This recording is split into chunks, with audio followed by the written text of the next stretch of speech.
at the end. You can't hear me? Am I not near enough? Thank you. Is that better? Sorry. I'm just going to give you a bit of a background on John Arnott, who is the Manager of Horticulture here and has been here for quite some time, actually. So, John, prior to commencing at the Royal Botanic Gardens, Victoria at Cranbourne, he's worked in several significant public gardens. He worked for over 20 years at the Melbourne Zoo, undertaking a range of technical and curatorial roles. He joined the team at the Geelong Botanic Gardens in 2000 and played a key role in the delivery of the 21st Century Garden Project, which was the catalyst for the rejuvenation of those gardens. He's been the Manager of Horticulture here since 2008. Over this time, John has provided inspiration and leadership to the growing team of horticultural staff, with the key focus being the horticultural management of the Australian garden and facilitating a range of conservation horticulture activities. In 2015, John was awarded the Australian Plants Award. This award is presented biennially by the Australian Native Plant Societies of Australia to individuals who have made an outstanding contribution to the knowledge of Australian plants. Please welcome John to talk about the Australian garden.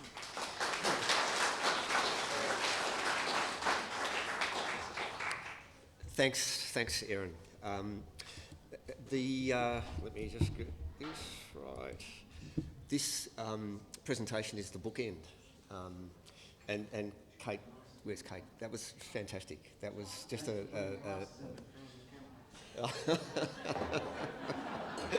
I was wondering why it was a bit fuzzy. Sorry about that. That was fantastic, but it is a bookended presentation going from the inception and the idea and the concept through the evolution of a garden. It's a garden which is now 20 years old, and so really what I'm looking at focusing on in the first part of the talk is the plants, the living collection approaches that we've taken through various developmental stages of the Australian garden.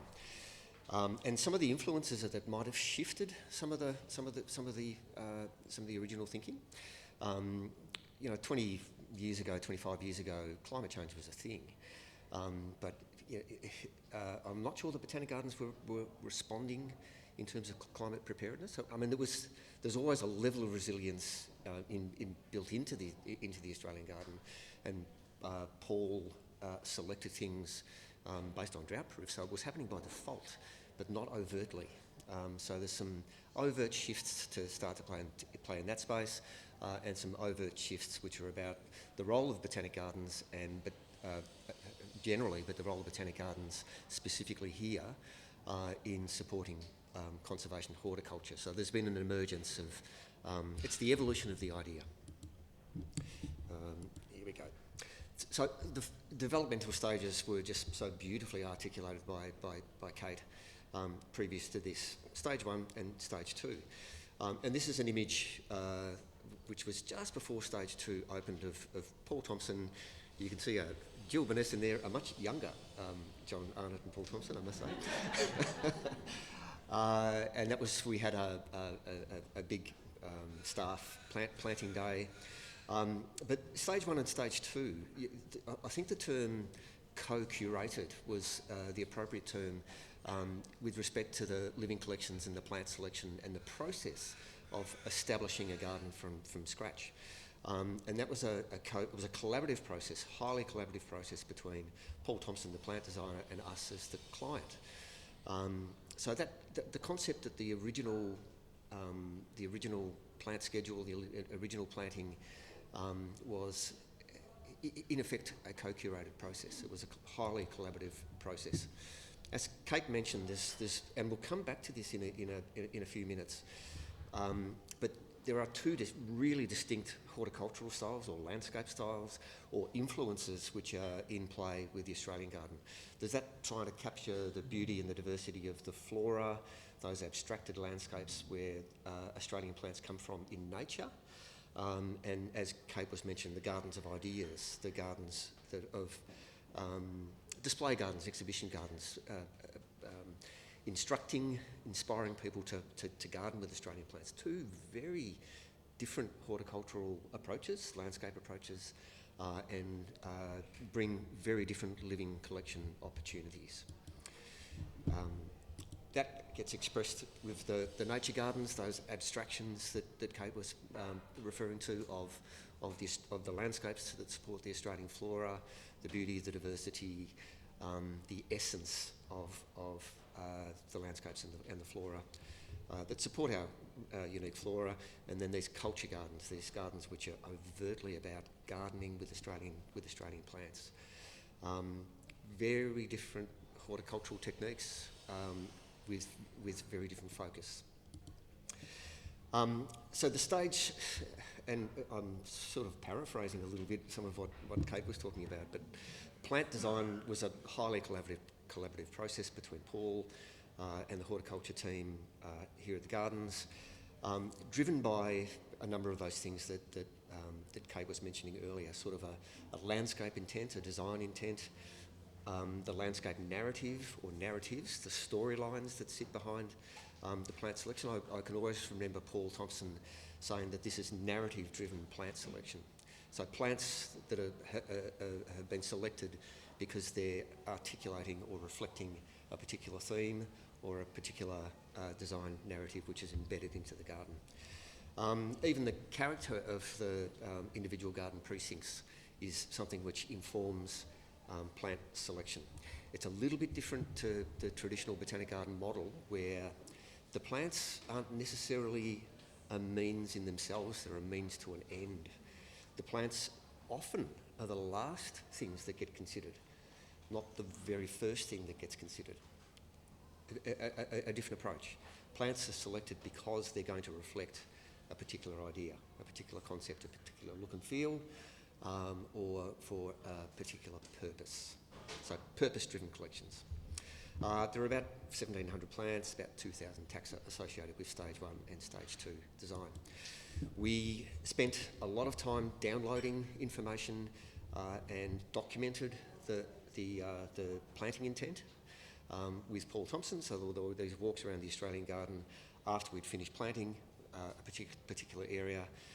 We filmed it all, documented it all, tried to get that information out of Paul's head to inform ongoing management of those plants into the future. So that was developmental stages 1 and 2.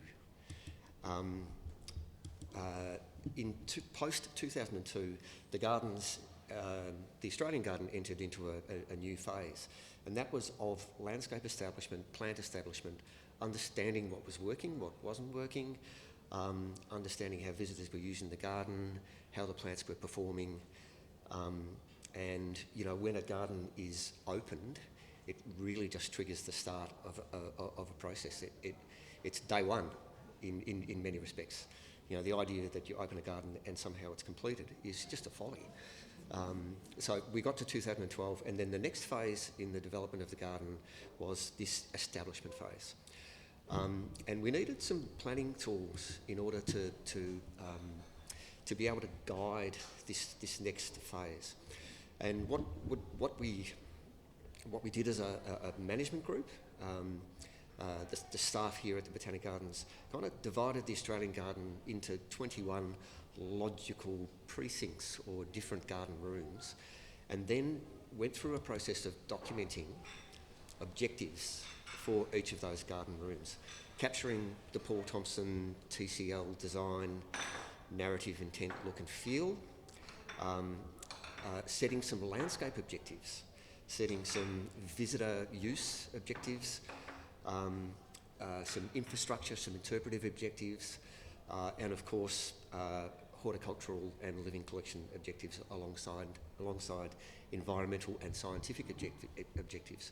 So for each of these curatorial management plans, there are chapters. There are chapters which are about what are the design objectives, what are the landscape objectives, what are the visitor use objectives, what are our living collection objectives, and so on. And a nice example of how these curatorial management plans actually started to inform and adjust in a very gentle way some of the focus on planting was House and Hill. So House and Hill, and I loved that Kate referred to House and Hill as Mallee Hill, because that's where it ended up. But House and Hill, the first iteration of planting was, it was a terrific place in the garden to exploit. The microclimates on House and Hill were a great place to exploit Western Australian flora. So there was a collection of Western Australian flora, some of which were of Mallee lands. And when we did the curatorial management plan, we realised that House and Hill is Mallee Hill, and that some of the Western Australian things are of the Mallee lands, but some aren't of the Mallee lands. And if it is, so the interpretation was a little bit out of sync with the living collection. So the adjustments that we made to that were retain all of the Western Australian Mallee things, but start to talk about South Australian Mallee lands and Victorian Mallee lands, and tell the story of Mallee and have a living collection which reflects that story. So trying to remove some of the magnificent misfits that were there in the first iteration based on interpretation story. And that was to play out in a number of other precincts in the garden. Another probably fundamental shift, not fundamental, a really significant shift was when we did our master plan in 2016. Now that was a whole of site master plan with some dedicated chapters on Australian garden management and a dedicated chapter on living collections management.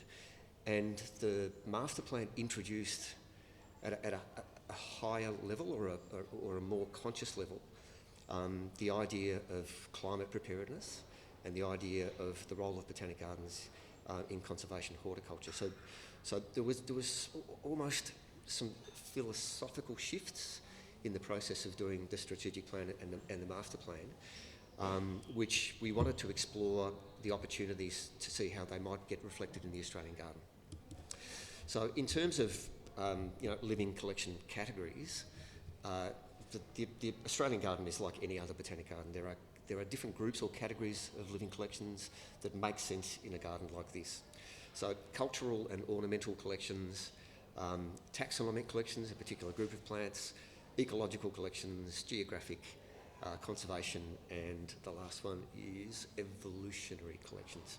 They're the sort of standard collection categories. And I guess the master plan and the master plan provided opportunities for us to look at the structure of the Australian garden through a living collections lens.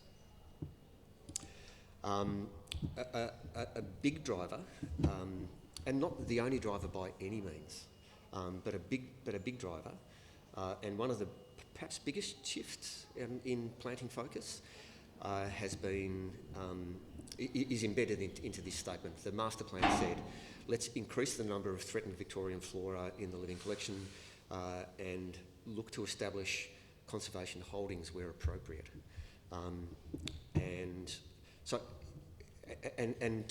To establish a collection zone, Royal Botanic Gardens Victoria, and the thought was that if we're going to be looking at conservation horticulture, that we should be looking at the southeast corner of Australia, from Adelaide all the way up to Sydney when it comes to this conservation horticultural agenda, and maybe focus on the threatened flora of Victoria.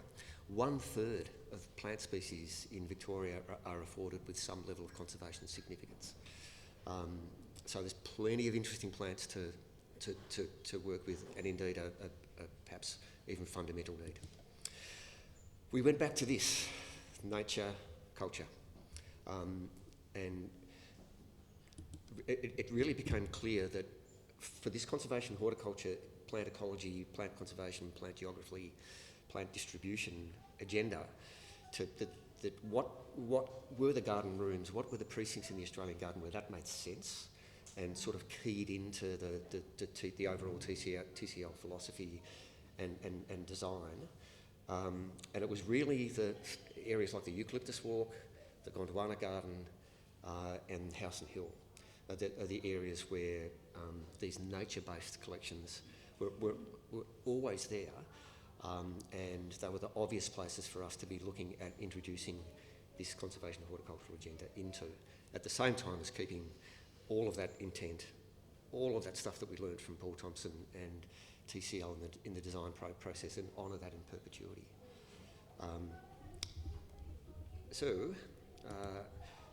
A case study is the box garden, and I actually can't read this because I haven't got my because I don't have my glasses on.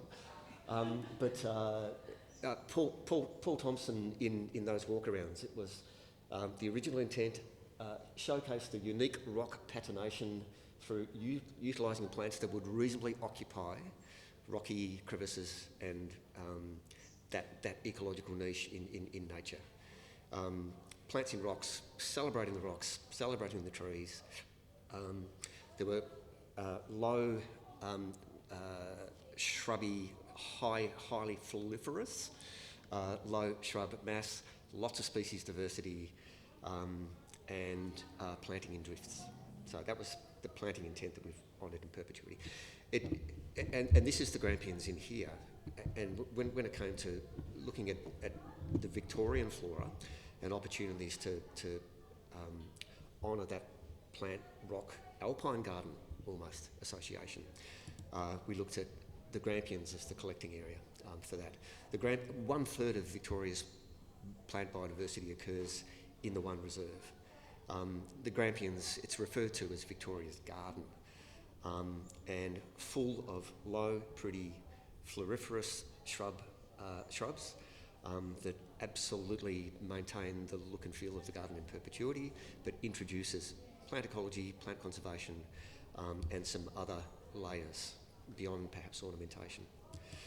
Things like Grevillea garryoidensis. I mean, the Grampians is a hotspot for grevilleas, really high Grevillea, and this is an endemic species. So Grevillea garryoidensis, Grevillea dimorpha, which means 2 forms, but there's actually 8 distinct forms of Grevillea dimorpha. Things like the tinsel lilies, glamorous, beautiful Australian flowering plants. Things like Grevillea alpina and some of the distinct forms from the Grampians. The Grevillea aquifolium group. So yeah, there's been a change in planting palette, but it still looks and feels the same. And high levels of endemism in the Grampians. This is a Grampian striptomine, which is quite common in cultivation, but it only occurs on a couple of peaks in the Gramps. High levels of endemism. The forest garden, celebrating the forest flora of Australia, and we've established a section of the forest garden which is called the Snow Gum Walk, and looking at the range of southeastern Australian subalpine mallee eucalypts as the structure in that garden, with an understory which has a relationship with the subalps. The subalps, in terms of ecological pressures, climate change pressures, they're in the squeeze. What's tending to happen in the subalps is that the herb fields, they've got nowhere to go.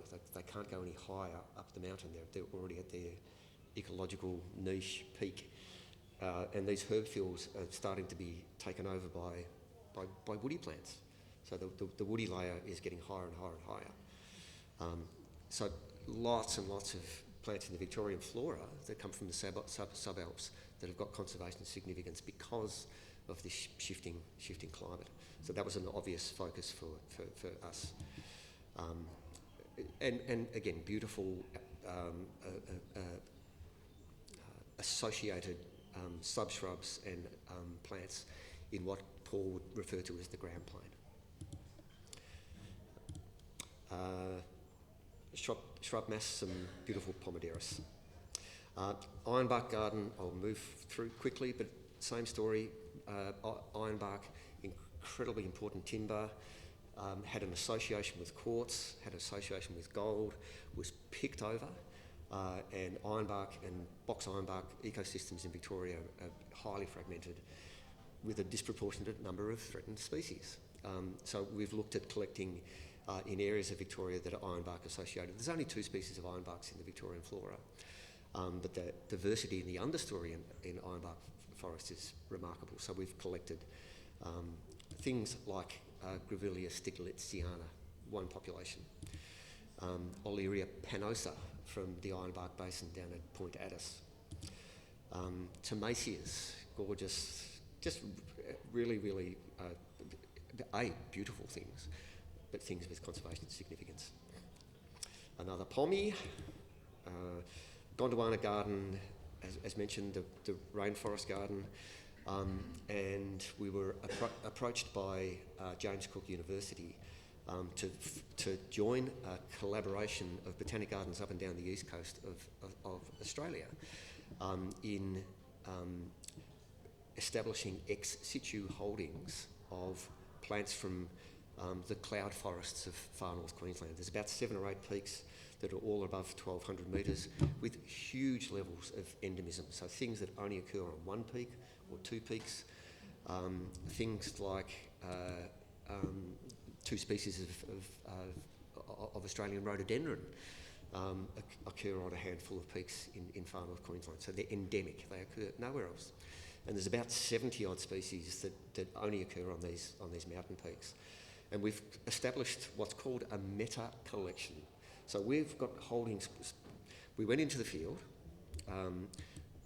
with a bunch of botanists from the Tropical Herbarium, the National Botanic Gardens, Royal Botanic Gardens Sydney and us, and collected in the order of 140 species off these mountains, and we've established living collections here at the Dandenong Ranges Botanic Garden, which might be a better climate again for some of this material. So, but we've propagated hundreds and hundreds, thousands of these endemic species that occur nowhere else, and the RBGV has played a pivotal role in distributing these plants amongst other gardens in the network. And there's a tiny little garden in the Gondwana Garden which has got these incredible holdings, 3,500 kilometres from the peaks. And the reason that we're holding them here is because down the bottom of the hill at Cairns, it's just too hot and humid. It's a climate misfit. We're actually thinking that some of the most successful gardens for some of this North Queensland material will be in Tasmania. 12 metres of rain a year on Thornton Peak. 12 metres rain. It's crazy. 12 metres, the wettest place in Australia. And this man drove it. And isn't it interesting that Warren was there at the start? Warren's, he made an announcement last week to the staff that after 50 years, he's pulling up stumps. So Warren's contribution to this garden has been phenomenal, as has Jill's.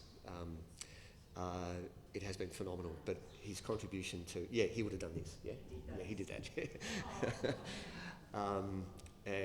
But his contribution to that North Queensland Cloud Forest project, it's the whole garden is a legacy. But I think the last project that Warren worked on was this Far North Queensland project, which is something that he threw himself at. So, we're in a privileged position to be able to manage landscapes like this because they are legacy projects. That we're not, they're very different. So shout out to Mr. Warboys. How are we going? 10 minutes. 10 minutes and then Q&A? Okay, we could, give me the 1 minute, give me the thing. So that's the call and response section of the talk. Kate talking about the design, the philosophy, the process. I'd love the story about Phil and your house. I hadn't heard that one before. It's beautiful. And then this kind of the evolution of the garden. The next section is really about the role of horticulturists in managing that, with an emphasis on this conservation horticulture thing. So we have 10 horticulture staff who look after various sections of the Australian garden. And what we try and do for each of the staff members is to give a staff member one of those ecological, nature-based areas and one of those display garden areas, so they get a mixture of having both of those disciplines in their portfolios. But with respect to wild collecting and the conservation horticulture, over the last 6 years, each of these dots on the map represent areas that we've been out into the field doing wild collecting. I will just put my glasses on here because I think it says we've, over the last 5 years, it's actually 5 years, we've collected and propagated over 1,000 taxa from the Victorian flora. A third of those 1,000 have got conservation significance, and we've collected from over 50 locations in Victoria. And it just speaks to the role of the horticulturist in conservation. Up until quite recently, conservation in botanic gardens has been the remit of the scientists. And there's been this sort of at arm's length, a little bit at arm's length approach for horticulturists to grow some plants on. Oh, by the way, can you grow this plant? We're finding with getting involved at the very, very start that integrating horticulture into conservation programs, that we're just getting far better results. Looking at horticulture and botanic gardens as integrated rather than sort of separating out, rather than siloed. I think conservation has been a bit siloed. Scientists sitting over there in their room, horticulturists doing the stuff over there. But you know, what we're really attempting to do is to integrate science and horticulture through this project, through this process.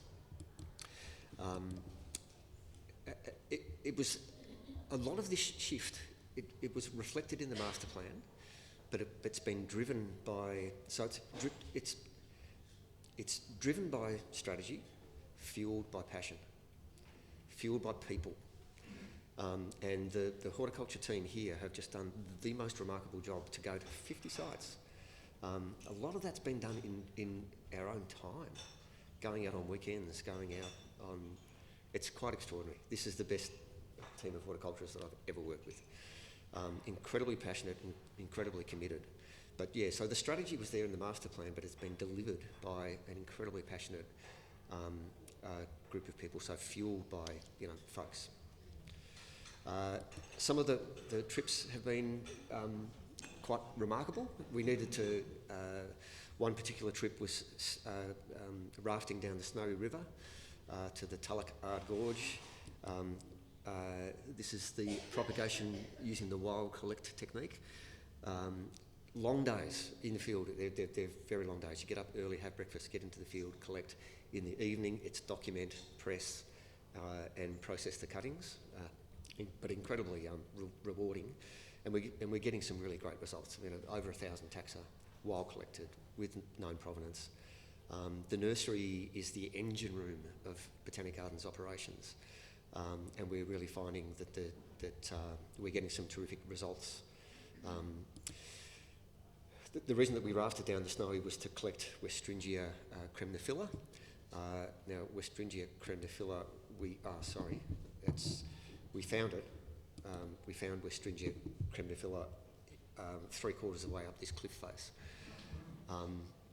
It was all bushfire recovery work. So the Black Summer bushfires, an incredible area of East Gippsland and southern New South Wales was burnt. The RBG has been given funding to do bushfire recovery work. And we were in the field last week at Malakuta looking at a particular Banksia croaginia longilensis. There's a one. Anyway, it's we're making an interesting contribution to the recovery of a whole bunch of species, bushfire-affected species. I'll skip on. Beauty. That's the Westringia cremnifila. Sorry, I got it the wrong way around. It wasn't burnt by the fire, but the radiant heat singed all the plants. But this is regrowth. There was about 30 plants on that particular cliff, and that's the only place on planet Earth that it grows. And it's a lovely little garden plant. It's got huge horticultural potential. And in the process of going into the field, we've actually made a whole bunch of new discoveries. So this is Commissonia rugosa, which was not known to be in the Victorian flora. And Matt Henderson, one of our horticulturists, says that's a little bit different. Collected it, brought it back, and indeed it was a new species to the Victorian flora, occurring in the just out of Mallacoota in the Genoa River. I reckon I'll just stop there. Yep. What about some time for questions? Yeah. Because the rest of it, I could talk. I was going to talk about soil, and that would I would take far too long.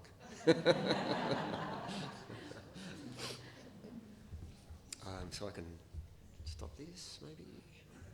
Okay.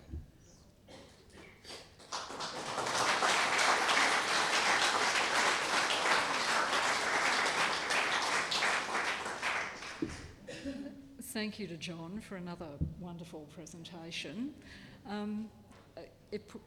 I don't know, all I can say is we have poetry in practice. That's what I see, and I see collaboration that results in excellence. That's the theme that I pick out of both of what you've been talking about.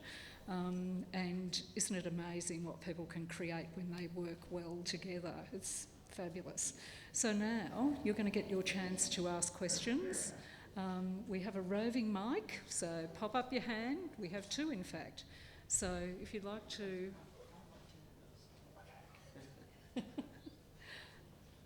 I've got a question for Kate. I've got this for you. But we've got a question at the back here.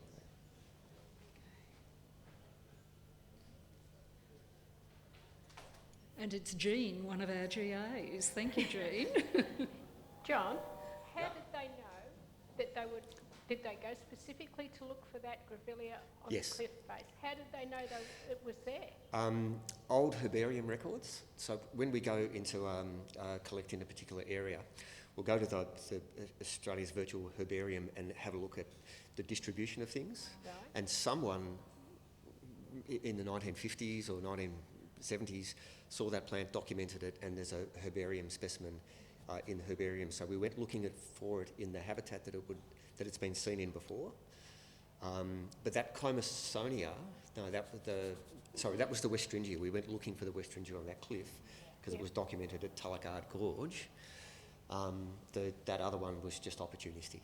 The Comasonia was opportunistic. We saw it up in the top reaches of the Genoa River and thought that looks a bit different, and brought it back. Another one here. Hello, that was so fascinating. Thank you so much. I'm interested to know, we heard earlier about seed collecting and so forth.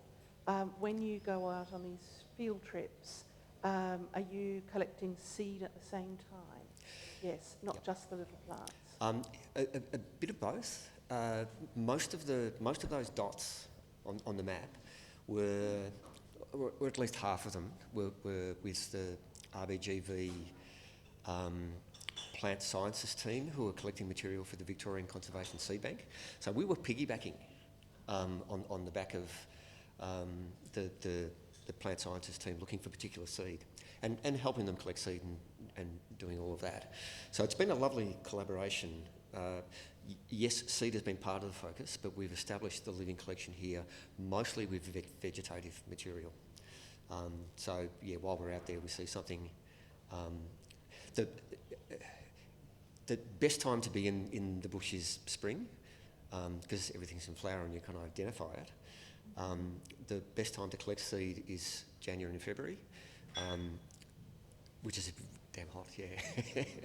So we try and go to a site in spring, identify the material, and then go back and collect the seed later. So we do a recce. Yep. Okay. Can I ask a question of Kate? My question is that some of that might be relatively new to you, and just your thoughts on your Australian garden being. Not mine. I was really fascinated by what you were talking about, John, and I think over time, scientific, culturally, environmentally, socially,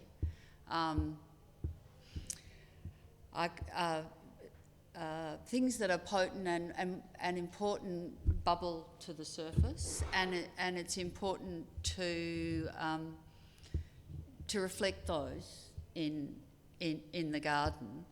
And I think what you're doing is remarkable, and I think gardens do change over time, and I can see how the underlying structural themes are really in place, and that it also allows for things like we were talking about the circles, which we thought Rhagodia spinescens, that's bulletproof, that's a structural plant. Well, little did we know that the sand was going to keep blowing on the Rhagodia and kill it. So it was no longer a structural plant. So you got together, I think Paul was involved in that, and Perry, and it's a Westringia. It's a variegated Westringia. It's a variegated, is it Xena? Like Xena. Oh, which is smoky, yes, very similar, yeah. Yeah, so that's a really good example of the unforeseen. But this, people are a lot more interested in endemic plants and the whole endangered issue. And while we had some of, that was in the original brief, it's become a lot more important now. And I think the other thing that, and I've been reflecting on this a lot, and it would be really interesting if Kevin was still with us, because I'm sure he'd have quite a lot of thoughts, is about the Aboriginal content in the garden. And I don't think it was in the brief, and we should have put it in the brief. And I think it's probably one of the major things that I imagine is really being addressed now and needs to be addressed. And I've been thinking, but we've just done the Uluru Aboriginal Cultural Centre, why didn't we, so... and so things need to alter depending on how things change and how all our thought process is about growing and changing. So I think you're doing a remarkable job, John.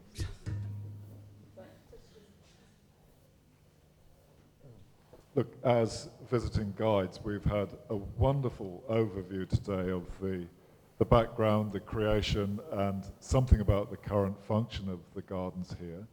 And I'd just like personally to thank you for everybody for what you've done to receive us so well. But I'd just like to ask a question more broadly about, could you give us a quick synopsis of the role of guides in the operations here at Cranbrook? Cranbourne.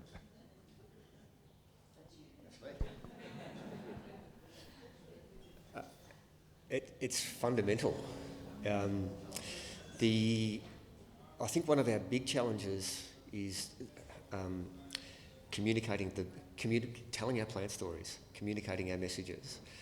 I think signage can do certain things, but there's limitations to what interpretive panels can do compared to having a conversation face-to-face with a person. And I think our guides can amplify and communicate directly with folks to tell those stories. I think face-to-face interpretation through volunteer guides is just fundamental. We'd be stymied without it. Our capacity to connect with people would be not completely compromised, but significantly compromised if it were not for this mob of red-jacketed folk over there. No, really important. It's a critical function, absolutely critical. Actually, I do have something to say about it. Please. One of the things that we've always thought is great is if we seed an idea and then the client then explains it back to other people, and then that grows. And that's really what happens with volunteers. And I actually saw you a couple of weeks ago being a volunteer at Kings Park. I've only just realised it was you. And I was fascinated because my family had been involved in Kings Park for a long period of time. I just thought it was fantastic how passionate and how informative, and how that really grows knowledge and understanding. And so I think guides is an incredibly important part of the project, and it was actually in the brief, and it was something that particularly Sally Hurst spoke about. I think maybe some of the challenges are currency, maintaining current. There's been really rapid evolution of this conservation horticulture idea in sections of the Australian garden, and where our communications are sitting behind quite a way, sitting behind our capacity to be able to. What am I trying to say? There's been some shifts, but our main mechanism to be able to tell those stories is face to face, because turning around an interpretation strategy in a botanic garden, which is a bureaucracy, can take time. It can actually take time for those philosophical shifts to be adopted and presented. Does that make sense? And John, there's been some great collaboration with the Hort team, showing every single month, take the garden ambassadors into the garden. Yep. And tell them the new stories and the interpretations, the seed collecting, the grampians, all of those things. Those stories have been shared with our garden ambassadors monthly, and then they absorb it as they do, and they pass that on. So it is much, much quicker with the guides to get out there. Yep. John, I've just got a question about numbers. There's a difference. You said there's about 170,000. Sorry, about 170,000 plants have been put in the gardens, but on the website it says 100,000. Yes. And I want a bit of clarification on that. That's all. What's between 170 and 100? The 170 was what we. It was what we suggested at the end of stage 2. What we really need to do is an audit, because, it's a question without notice. No, honestly, I would like to have some definitive numbers. We've got numbers of things that we've introduced in the last couple of years, but in terms of an overall audit of the garden and how many different species do we have and how many individual plants, I think we're still guessing. Yeah. Your colleague who welcomed us this morning here made a specific mention of the fact that in the surrounding suburbs it's a very high multicultural population, and that it was really important to welcome them to places like this. And are there specific lessons from including the multicultural community? Because that's something that all of us see. Yep. And I'm just, because it was specially mentioned, I'm interested to see if there is lessons that we can take home from that. Look, I think absolutely there is. I think if we were funded by local government, we'd be doing that by default, because we'd be serving the needs of the constituent community. As a statutory authority, I'm not sure that we've had. What am I trying to say? I think we need to do more in that space. When we had lockdown, after lockdown here in Victoria, we had the 5-10 kilometre radius. I think we saw a real significant spike in residents, local folks, people that live within 10 kilometres of the gardens, coming to the gardens sometimes for the first time. And that was, and I think we learnt a lot from that in terms of the gardens being fulfilling the role of a municipal park, fulfilling the role of amenity and beauty and all of those other values that sit behind botanic gardens, just being a place. And that's their needs. So we're looking, increasingly we're looking at dwell places for families to stop and dwell. We're looking at the Ian Potter Lakeside precinct and how that can better meet the needs of the constituent community. So maybe a little bit more picnicky or a little bit more places to stop and dwell. I think it's a really strong thread that's come out of the last couple of years, is meeting the needs of our constituent communities. We're working quite closely with one of the councillors for the city of Casey. In fact, she's a Victorian member, the local member for here, and she's introduced us to leaders from the Afghani community, leaders from the Indian community, the Sri Lankan community. So we're starting to have that dialogue, perhaps for the first time.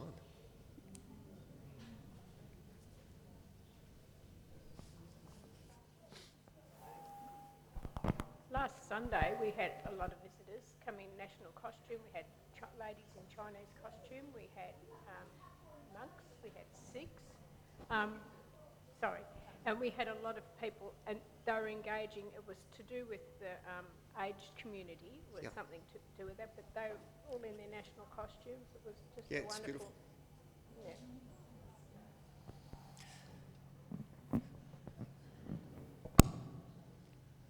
I'm actually not sure if you're responsible for this, but the natural bushland surrounding the garden, what is being done to help weed control and manage that? We're not a very weedy site by nature, and we'd be much weedier if we didn't have wallabies. So wallabies are doing a quite extraordinary job of biomass reduction, to the point where we've probably got too much wallabies and too much grazing pressure.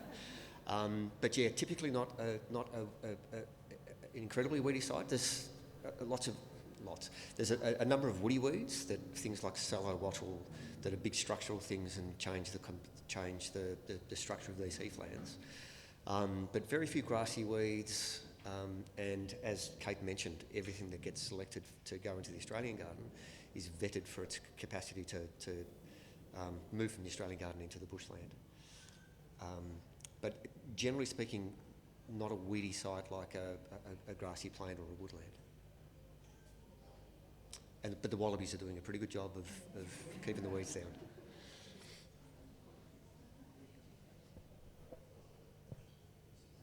John, the seed collecting expeditions are obviously time-consuming and expensive. Do you work with local seed collecting groups and draw on their collections? Increasingly so, yeah. We were in Malakuta last week, very much looking to establish partnerships with the Friends of Malakuta, with Muji, the traditional owner group there, and there's the Australian Plant Society folks, the Field Nats. So we did a networking event, and very much trying to not infiltrate as such, but collaborate with local communities, and I think we should be doing a whole heap more of that. So I know there's a group at Wonthaggi have a seed collecting group in the heathlands there, and that's a really special area too. Yep, for sure. Yep. There's a lot of, whilst Victoria's a very small state, there's still a lot of country to cover. But it is one of the, through this bushfire recovery funding, we're looking at formalising some of those relationships with the East Gippsland folks. John, might seem like a funny question, but from southwest Australia there's a lot of important eucalypts like the Jarrah, Curry, Marri, Tuart. Would they be just too big to try growing here? There is a section in the forest garden where we'll be having a crack at those things. But not at the moment? There's a diversifolia in the forest garden. It's going to make a big tree at some stage. Yeah, the forest garden is really looking at capturing the forest flora of Australia, not so much like the eucalypt walk, which is about the different bark characteristics of the groups of eucalypts. It's more about the forest flora, and you can't tell the story of the Australian forest flora without having a tingle or a curry. People, they're diminishing. Yeah, indeed.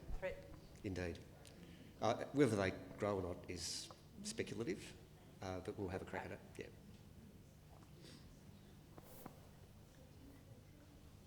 Do we have one lucky last question, or are you all questioned out? Thank you, Jill.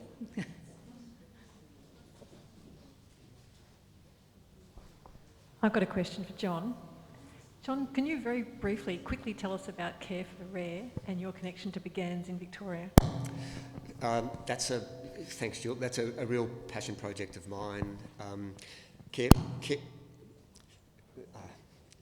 quickly is hard. Victoria has 42 regional botanic gardens. Very few of those gardens have been involved in plant conservation of their local flora up until recently, with some impediments that have been communicated to us, like we can't access the plant material, we're not confident that we can grow it, and it might be incongruous to put Indigenous plants into heritage landscapes. So Care for the Rare has been a pilot program to work with 6 gardens in Victoria on establishing collections of rare and threatened plants to see if we could address some of those impediments. It's been an incredibly successful project. I'm imagining that 3/4 of the gardens in Victoria in 10 years' time will have collections of their locally significant threatened flora. So it's a pilot. It's been a really successful pilot.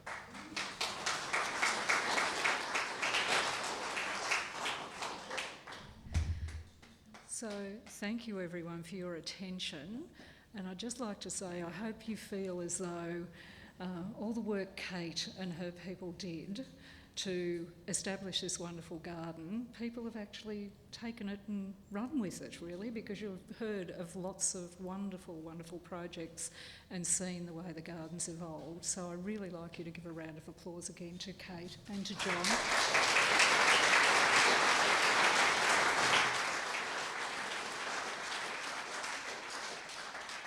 And now there's a little bit of housekeeping. They're setting up afternoon tea, but before you go to afternoon tea, there's a request for a group photo of everyone, which is going to be downstairs in front of the Temporary Visitors Centre. So we'd love you all to wander downstairs at a brisk pace and then come back up and have afternoon tea. Thank you.